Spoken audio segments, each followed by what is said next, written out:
The room was quiet, the kind of quiet that hurts your ears. The attorney cleared his throat, straightened the papers, and began reading the will. I could barely breathe. The words felt too heavy to fit inside that room. The house and the company go to Amelia.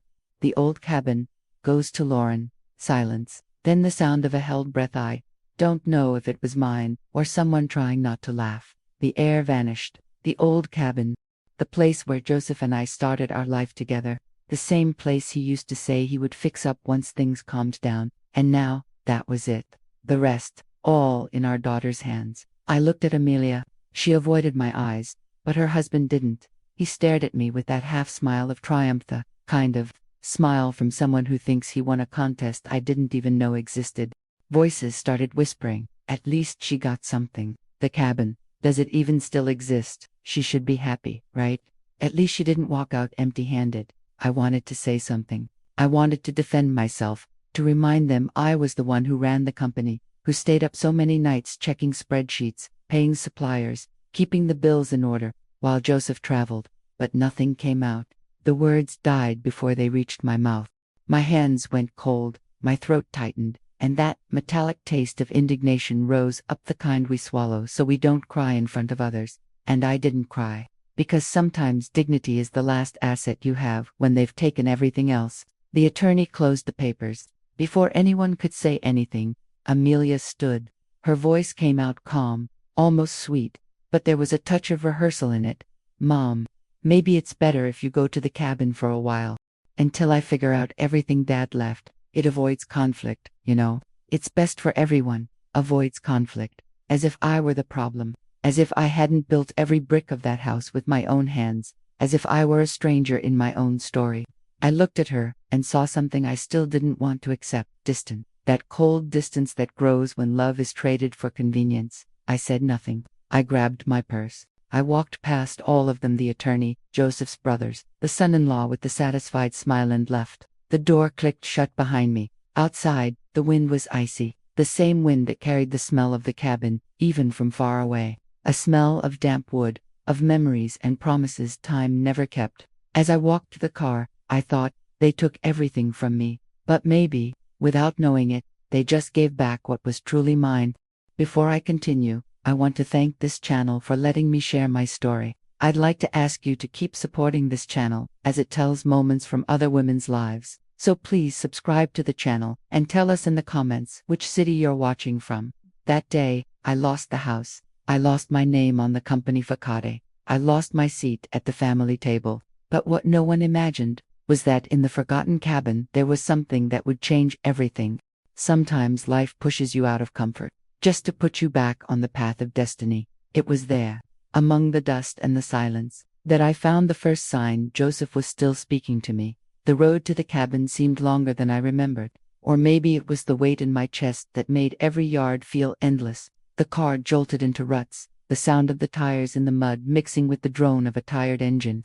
The trees closed in on both sides, and for a moment it felt like the whole world was swallowing me, like it was saying, "Turn back, Lauren, this isn't your place anymore." But I kept going. My hands were steady on the wheel, and my eyes too watery to see clearly. It was as if every pothole in the road opened another hole inside me. When I finally parked in front of the cabin, silence greeted me first. A heavy silence, the kind that seems to have a body and a smell. And that smell, the smell of mildew, of damp wood, of abandonment, a smell that mixed sweet memories with the bitter aftertaste of everything that ended. The cabin was almost the same as it had been 30 years ago, only now time had taken the courage, the paint, the shine. The windows were coated in dust, the door swollen from rain. I pushed hard. It opened, creaking like it resented my presence. Inside, light slipped in as thin threads through the cracks. Dust motes danced in the air, as if time had stopped just to watch me. I dropped the suitcase on the floor. The sound echoed as if I'd thrown a stone down a deep well. Nothing answered. No voice, no movement. Only the floorboards popping, and a distant window banging loose. I took a few steps, each one like diving into memories. That corner table. It's where Joseph and I ate dinner our first night here. The old stove, the same one, where he burned dinner and laughed so hard he almost cried. And there, by the window, the couch, where we planned the future that now felt like it had been lived by different people. I sat on the floor. My legs trembled.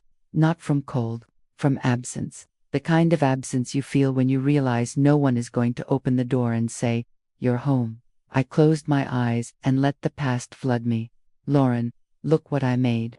Joseph held up a crooked shelf, proud as a child. "It's crooked," I'd say, laughing. "But it's sturdy," he'd reply. And that's how our life went. Crooked, but steady. I opened my eyes. Now the shelf lay on the floor. Loose nails. Time doesn't spare even the love that once felt unshakable. Anger came silent, creeping, not at Joseph, at life, at everything I did, at everything I endured without a word and, in the end, being treated like a burden. I wanted to scream, but the sound stayed trapped, and that's when I understood. My strength wasn't in screaming, it was in staying. I decided to spend the night there. I found an old sheet in a suitcase, spread it on the floor, and lay down. The roof had tiny holes that let the rain drip through. Each drop seemed to beat time against what was left of me. As the wind rattled through the cracks, a memory crossed my mind. The last time Joseph held me here, he said, "Promise you'll never stop believing in what we built." Back then, I thought he meant the house. Now I understood he meant me. I turned on my side, searching for a place to get comfortable. The floor groaned under my weight, and then I heard it, a different sound, a dry crack, like wood shifting. I got up. I knelt and ran my hand over the floor. One of the boards felt loose. I pressed it gently. It lifted, revealing a small dark space. Something inside glinted beneath the dust. My heart sped up. My hands trembled, as if time itself were watching me. I pulled the object out. It was an old box, darkened wood, heavy, covered in dust and webs. The lid screeched when I tried to open it, a high sound, almost a moan from the past. The smell of old paper rose up and, with it, a strange feeling, as if Joseph had left something there, waiting for me. I set the box on my lap. I felt its weight. And for the first time in a long time, something inside me moved, a small spark, but alive. The lid creaked, and with the dust, the first clue rose. What Joseph hid inside would change everything I believed about the end. The box sat there on the table, covered in dust. I didn't have the courage to open it right away. Its weight alone felt like it carried the entire past. I sat in front of it and, for a moment, just watched the silence. That feeling of being alone, yet accompanied by the voices that live inside us. The wind knocked at the window, making the wood groan. And like a whisper, the past returned without asking permission. It was Amelia's birthday. She'd organized a huge party, full of company guests, her husband's friends, important neighbors. I helped set it all up: flowers, linens, the cake she chose, but I baked with my own hands. When the party started, I stood off to the side, near the kitchen, watching. Her mother-in-law was impeccable, always armed with ready opinions, was praising her to everyone. "This girl is just like her father, determined, elegant, knows how to take charge." Then she looked at me and laughed. "And she's got a golden mother-in-law, doesn't she?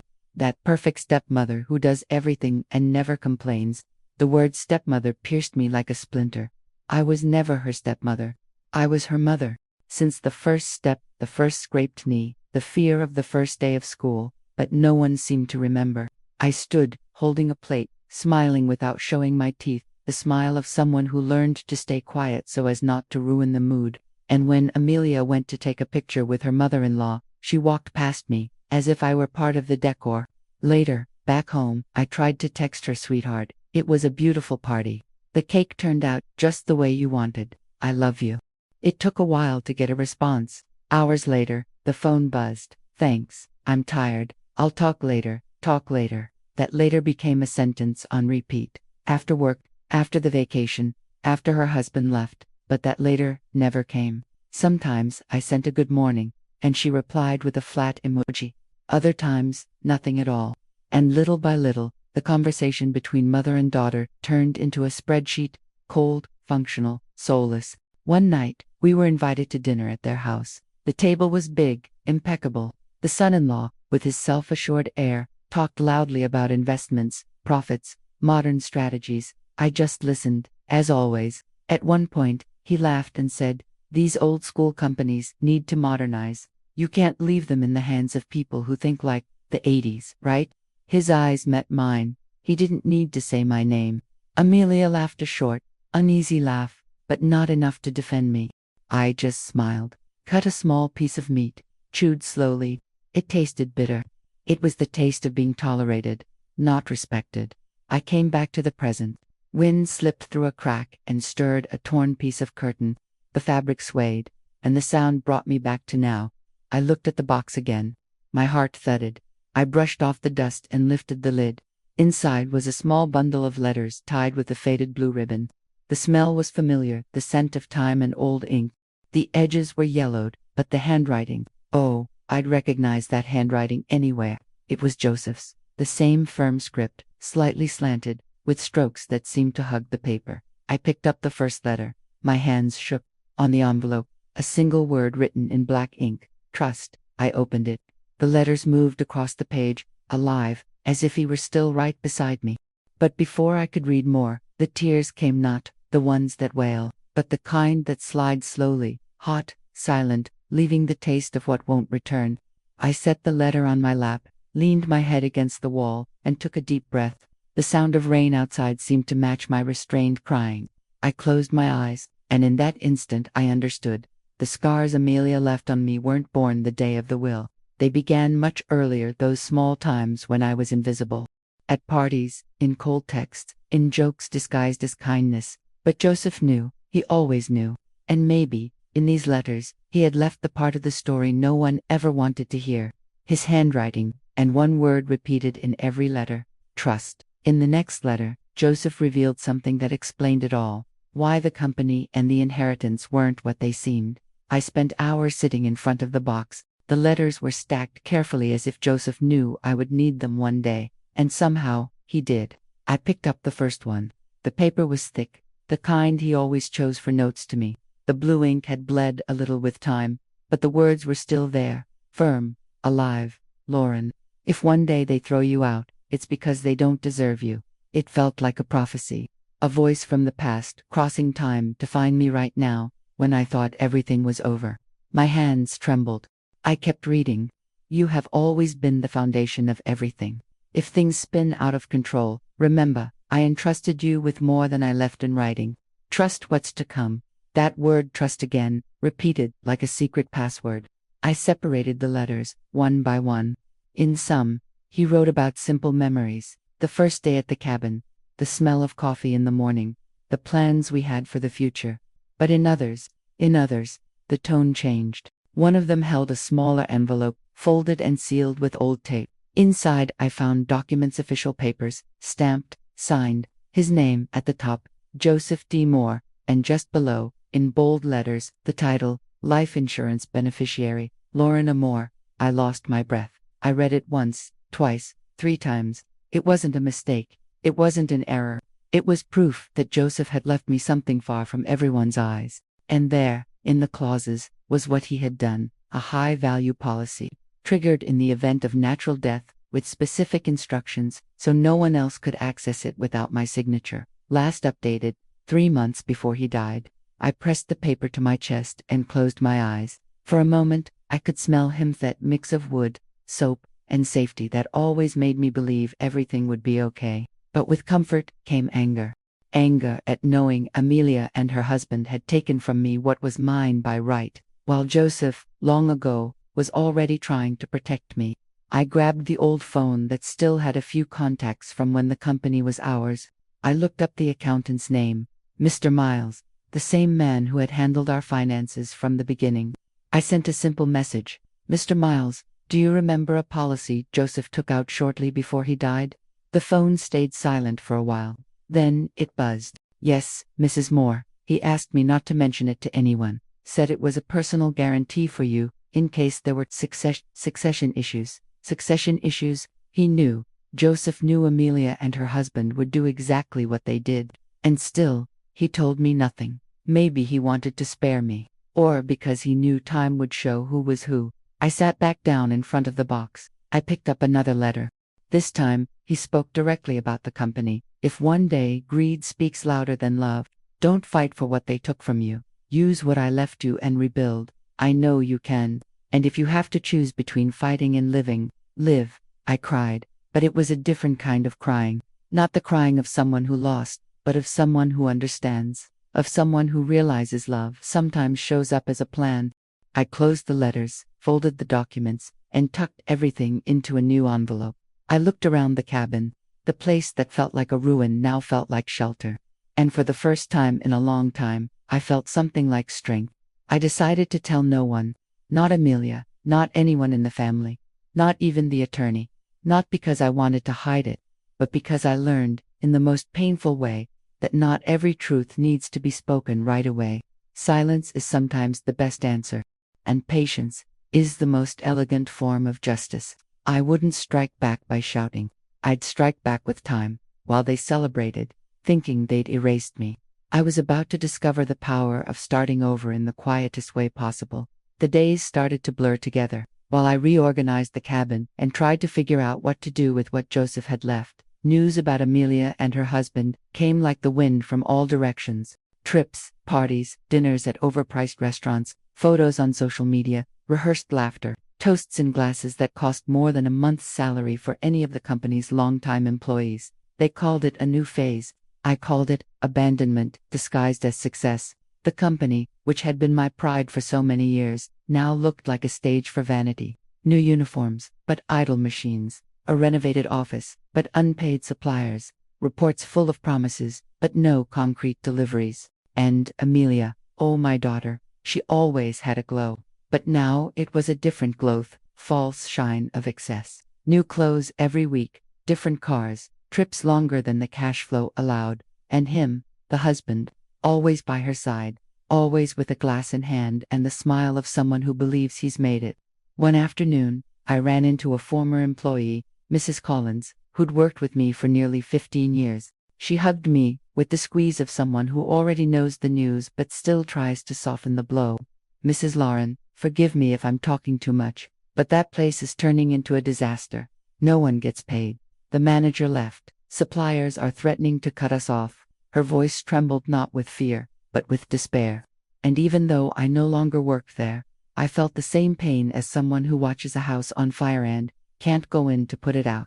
I went back to the cabin, sat on the torn sofa, and stared at nothing. The wind sounded like it was mocking me. Then I remembered the letters. That line, don't fight for what they took, use what I left. Joseph was right, time would show. Meanwhile, Amelia let herself be carried away. Her husband talked about promising investments, sure bets, big returns, but what he called investing, I called a habit. Gambling, betting, quick schemes. Men like that don't build, they consume.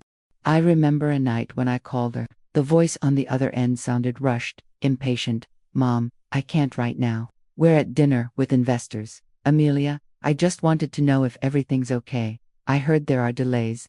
Mom, you never trust me, do you? Relax. I know what I'm doing. She hung up, and the silence after the call was worse than any argument.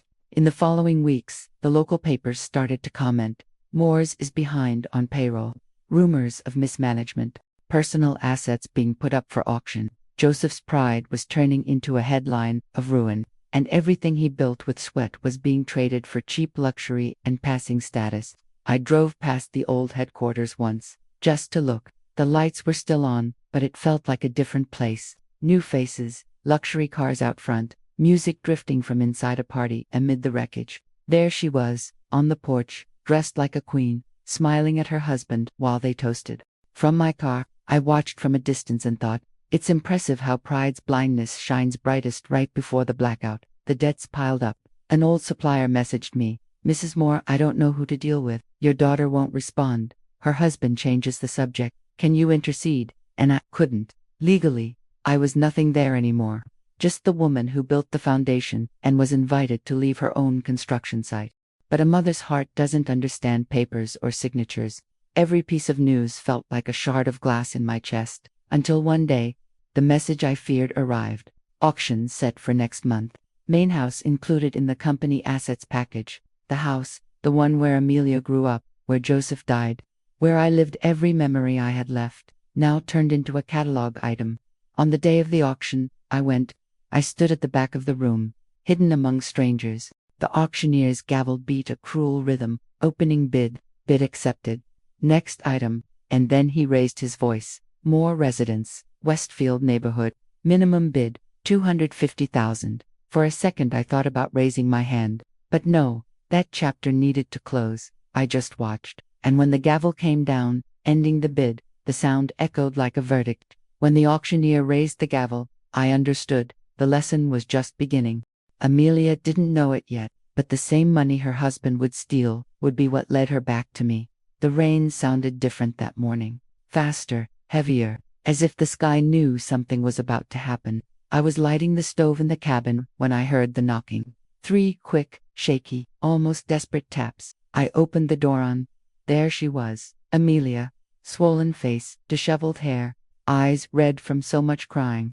Her wet clothes clung to her body, shoulders hunched from cold and shame. "Mom," her voice was low, almost a whisper. "Help me." For a second, everything hung suspended. The wind, the rain, time. I just looked at her, trying to recognize in that fragile woman the daughter who once thought she was invincible. I opened the door. She stepped in slowly, like asking permission to exist. I sat her near the fire and grabbed a towel. With every tear that fell, I could see the price of pride being collected not by me, but by life. She spoke for nearly an hour. Between sobs and pauses, she told me everything. Her husband had disappeared. He took the car, the jewelry, the credit cards, and the last cash from the company account. He left debts, lawsuits, threats, and her, alone, lost, humiliated. "Mom, I don't know what to do. They're going to take everything. I just need a chance, help to start over." Her words crashed over me like the tide, and with them came old memories, the parties where I was invisible, the cold messages, the smug look of someone who thought she'd never need me. But the woman in front of me wasn't the one who hurt me. She was the daughter I raised, the same girl who once slept in my lap with a fever, who called me my best friend. I closed my eyes for a moment. Joseph's image came to mind. His smile, the sound of his voice in the letters. Trust. If one day someone asks you for something with a broken heart, listen before you judge. I exhaled. I set the kettle and poured coffee for both of us. Steam rose slowly, sketching shapes in the air as if the past wanted to talk. "Amelia, I'll help you. But this time, it'll be different." She looked at me, confused. "Different how?" "I'll help, but you'll have to take responsibility. Pay the price. Rebuild what you destroyed with your own hands. And above all, be honest. With me and with yourself." She nodded, tears starting again. "I promise, Mom. I just want to fix everything." I went to the cabinet, took the envelope where I kept part of the insurance money, and set it on the table. "This is enough to cover the most urgent debts. Don't tell anyone. Use it wisely. And remember, I'm helping you, not saving you." She held the envelope like oxygen. She hugged me, a shaky, awkward, but sincere hug. I felt her body collapse into mine and, for a moment, I let it, because being a mother is this. Sometimes we hold the ones who hurt us, just so they don't break completely. In the following days, silence returned to the cabin. I spent mornings reading Joseph's letters and afternoons waiting for news, but nothing. No message, no call. Until, a week later, an unknown number called me. It was the bank manager. "Mrs. Moore, sorry to bother you. We need to confirm an unusual transaction."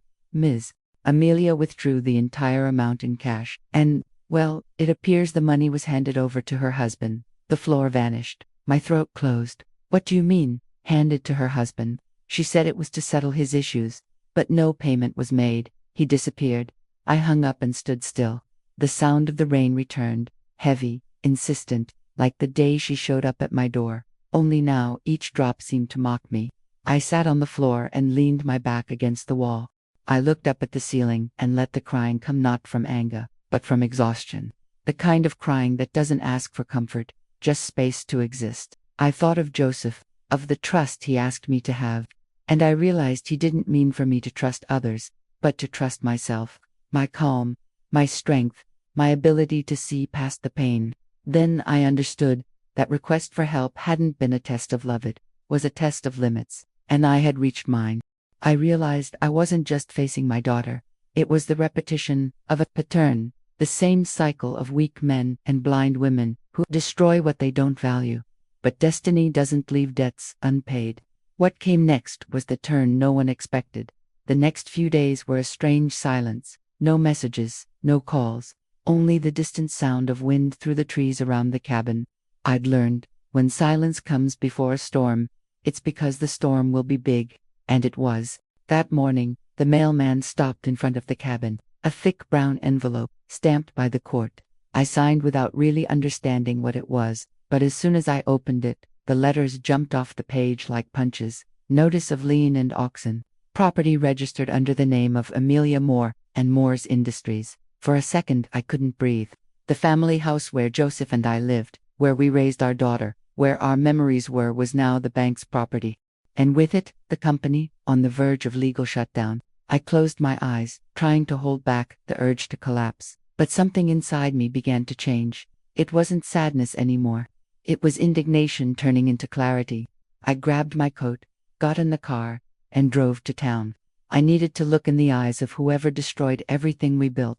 Amelia was at the old office, sitting before a desk cluttered with papers, her face haggard, her eyes lost. The company looked like a battlefield after the war. Scattered documents, computers off, the silence of people with nothing left to hide. "What did you do, Amelia?" My voice came out firm, even as my heart pounded. She lifted her face, eyes swollen. "Mom, I didn't know. He said he was going to fix everything, that he just needed time." "Time," I cut in. "Time for what?" "To sell our story, to destroy your father's legacy." She started to cry, but this time I didn't give in. The pain was still there, but it came with lucidity now. She tried to explain, but every word was another shovelful of dirt over her own guilt. "I trusted him. He said he'd pay the debts, that he had a plan. And where is he now?" Silence. The answer floated in the air. He was gone. Hours later, the confirmation came. The son-in-law, the one who loved to talk about secure investments, had fled. He took the car, the jewelry, what little cash was left in their joint accounts, even the expensive furniture. He left Amelia with debts, creditors, and a ruined name. The local paper printed it the next day. "Businessman tied to betting scheme disappears from town." I read the headline in the cabin kitchen, my coffee cup trembling in my hand, and for the first time, I felt something that wasn't anger, it was relief. Because finally, the villain showed the face I'd always known was there. That afternoon, Amelia showed up again. This time, no makeup, no pose, no pride. She looked smaller, hollowed eyes, cold hands. "Mom, I have nowhere to go. They're going to take everything. The house is gone. The company will shut down. I need help." I stayed quiet for a few seconds. She expected the same embrace as always, but I wasn't the same. I thought of Joseph, the letters, his words, "If you have to choose between fighting and living, live." And I realized that living now meant taking the reins not of what was left, but of what I had earned. I breathed, looked at her calmly. "I can help, Amelia, but only on one condition." She looked at me, confused. "What condition?" "Everything goes into my name. The company, whatever assets remain, the contracts, everything." Her eyes widened. "Mom, that's crazy. It's Dad's name, and I'm the one who built it. I'm the one who kept it going. And I'm the one who still believes it can be saved." Silence. She lowered her head. Tears slid down unchecked. For a few seconds, I thought she'd refuse. But then, too tired to fight, she just said, "Okay." The next day, we signed the papers. At the registry office, the sound of the pen scratching across paper felt louder than my own heartbeat. A simple stroke of ink, and everything changed. She hesitated for a second, and signed. I walked out alone. The cold wind cut my face, but for the first time, I felt something different. Freedom. Not from pain, but from powerlessness. Now, finally, what had once been taken from me was returning to where it belonged. But I still had no idea how deep a hole I'd have to climb out of to rebuild what she almost destroyed. The day after the signing, I went back to the company. Not as a visitor, not as a mother, but as the woman who, years ago, had raised those walls brick by brick and who now returned to save what remained. The sign still said Moore's Industries, but the shine on the letters was gone. Broken blinds, an untrimmed lawn, the heavy air of an abandoned place. I walked in, and I quickly realized what I was about to face wasn't just a financial problem. It was a graveyard of neglect, stacks of papers, scratched up contracts, past due bills, bounced checks. I opened the main drawer and found entire folders with fake notes, payments that were never made, projects that existed only on paper. In the emails, ignored messages from suppliers, collections, empty promises. The hole was deeper than I imagined, and crueler. I spent hours walking the corridors, remembering how that place used to be full of life.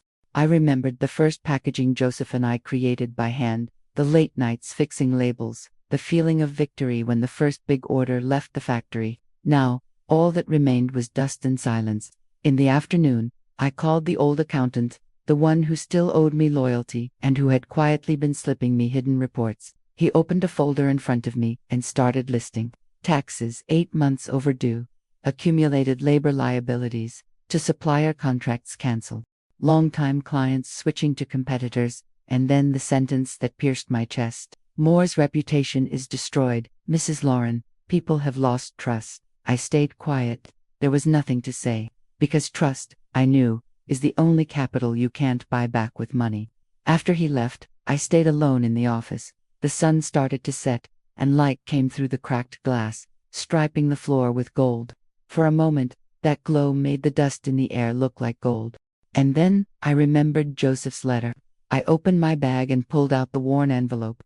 You know how to do this. If the world doubts you, build again from scratch, because anything that bears your name, Loren, carries what's rarest of all, integrity. I closed my eyes and took a breath. Yes, the chaos was big, but the place was still mine. The walls still kept the echo of my voice, and the floor, the weight of my steps. I thought about quitting.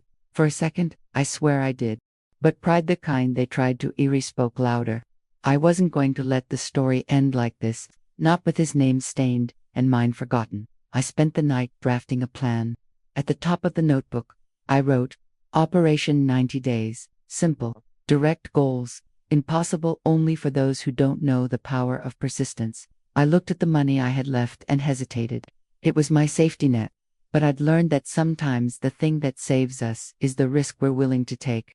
I picked up the phone and called Mr. Miles, the accountant I trusted. Use part of the insurance, just a fraction, enough to cover the first quarter, but I want every cent documented, not a single purposeless expense. He paused and then asked, Are you sure? I am. If we're going to fall, let it be to gain momentum. I hung up and closed my eyes. In that moment, I stopped being the woman pushed out of the will. I became what I'd always been, though they'd forgotten. The mind that made everything work. And for the first time since Joseph died, my heart beat with something other than sadness. It was purpose. It was the sound of the turn beginning. If we were going to fall, let it be to gain momentum. The cabin became my war room. The same place where, weeks before, I cried myself empty now became the center of my battle plan. I pushed the furniture to the side, swept the floor, sanded the old wooden table, and turned that slice of history into an office. On the wall, I tacked up a big sheet of brown paper, my battle map. On one side, columns of bills, suppliers, deadlines.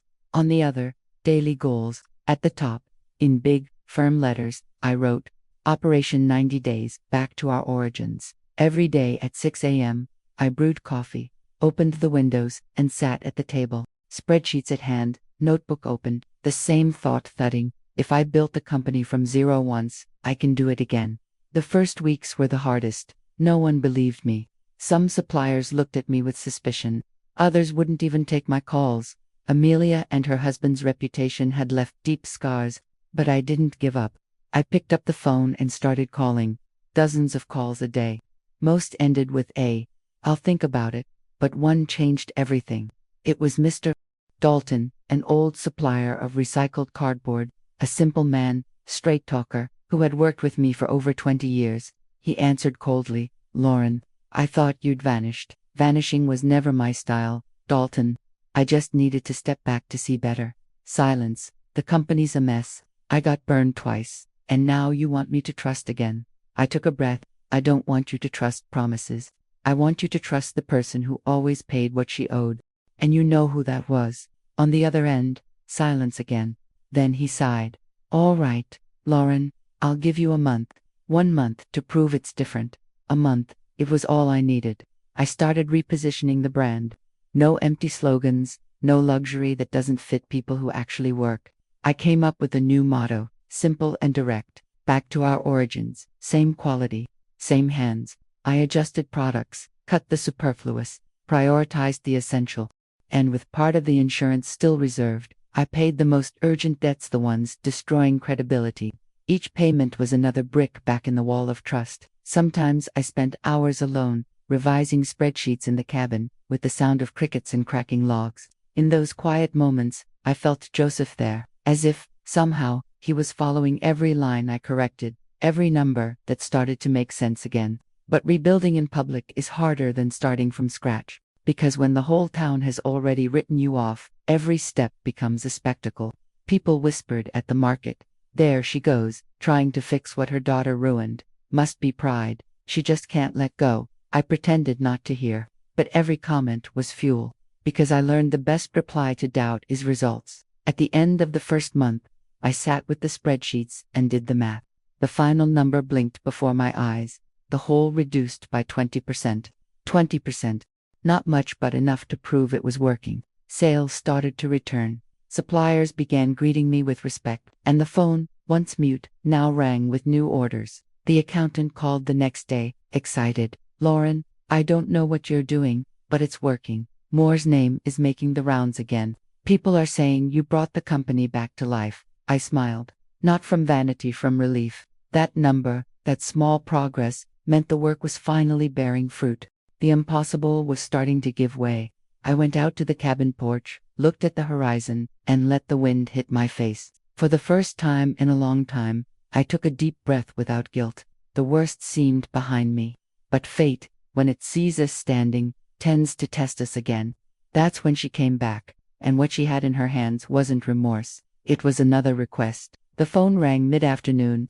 Unknown number. For a second, I thought of ignoring it. I'd learned sometimes silence is the best defense. But something in me said to answer. On the other end, a voice I'd recognize in 1,000 years. "Mom." My heart tightened, but my reply didn't come right away. "Amelia." "Mom, I need to see you. Please." She arrived at the cabin just before sunset. Same scene as last time, only now. No rain, no visible desperation. There was something different about her. The weariness. The kind that doesn't come from the body, but from the soul. She sat at the table, hands trembling around a folder of documents. She opened it slowly, spreading papers across the worn wood. "He made debts in my name, Mom. I didn't know. Credit cards, loans, everything." "The same man who took your money?" I asked, flat. She nodded. "He came back, said he was sorry, that he wanted to start over." I believed him. I closed my eyes for a second. It was like watching a shattered mirror reflect the same scene on endless repeat. The same mistakes, the same promises, the same cycle. "What do you want from me now, Amelia?" She drew a breath, and the answer came out in tears. "Help, just once more. I promise I'll change, I swear." I looked at her. I saw the child who once hid behind my legs, afraid of the dark. The woman who later sent me away from my own home. And now, the daughter who came back asking for salvation, not out of love, but out of desperation. I pulled one of Joseph's letters from the drawer in the table.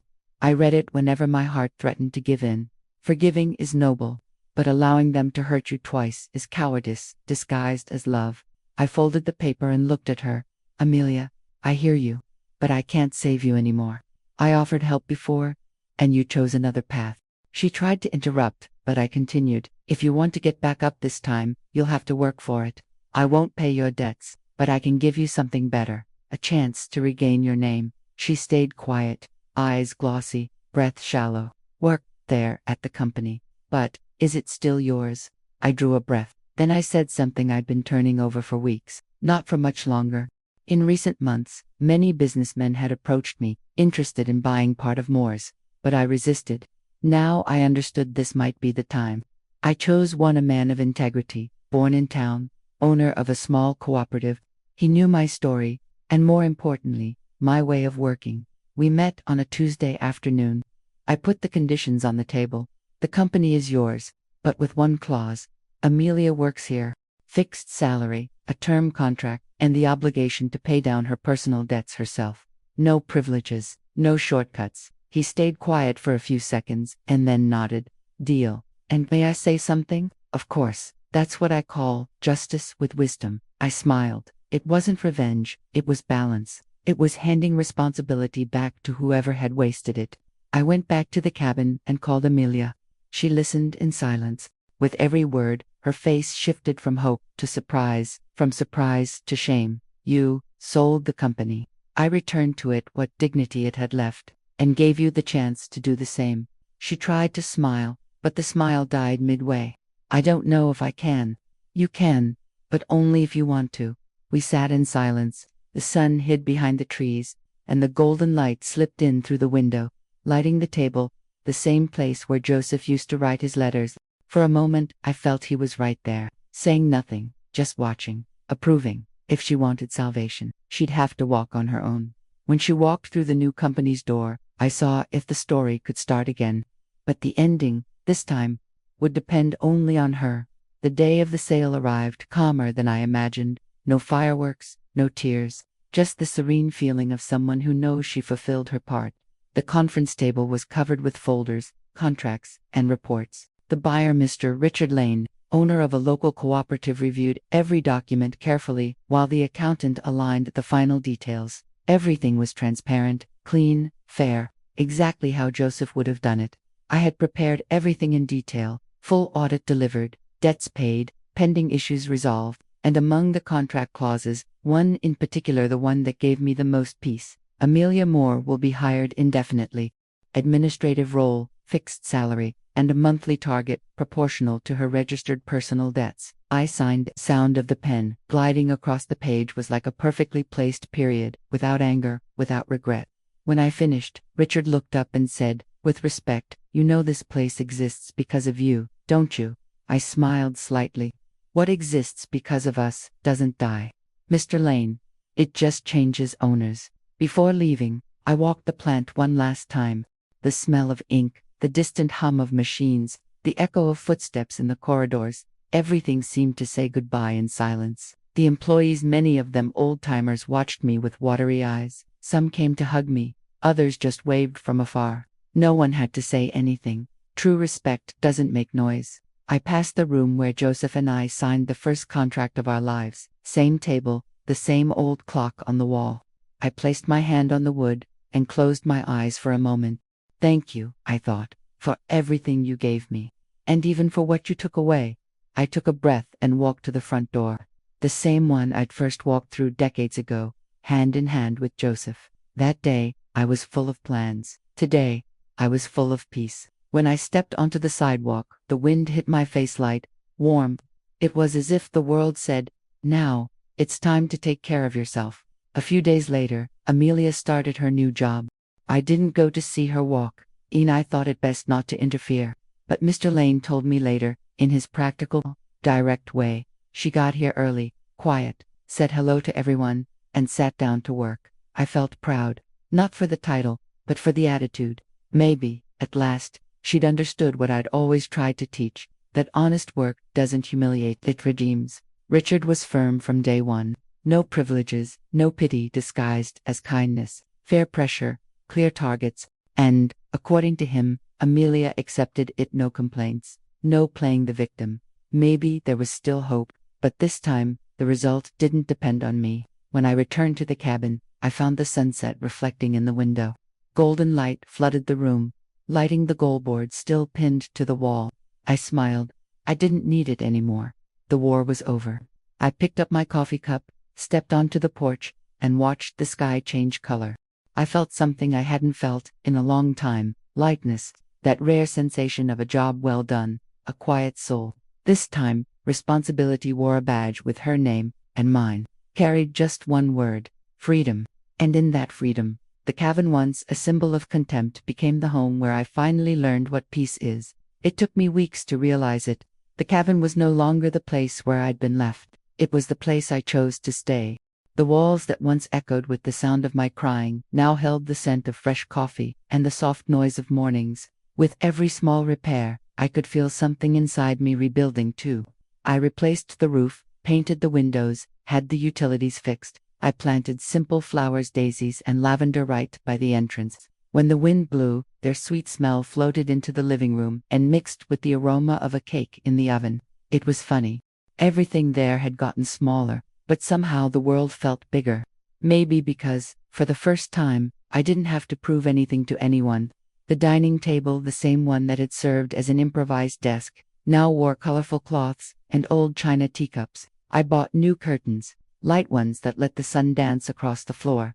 And on the main wall, I hung a frame, not of a landscape or a portrait, but of words. I took one of Joseph's letters, the first one I found in the box, and had it framed. In the center, in firm blue letters, he had written, "Trust," one word, just that, but it was all I needed to remember who I was and what I'd crossed. Sometimes I sat on the couch and stared at the frame for long minutes, not waiting for answers, but grateful for the silence, because silence, when it no longer hurts, heals. Mornings at the cabin became my sacred ritual. I woke early, opened the windows, let the fresh air in, made coffee, listened to the birds, and sat watching the sun rise through the trees. Now and then, a neighbor stopped by for a slice of cake or two, drop off fruit from their orchard. Simple life returned, and with it, a light joy I thought I'd never feel again.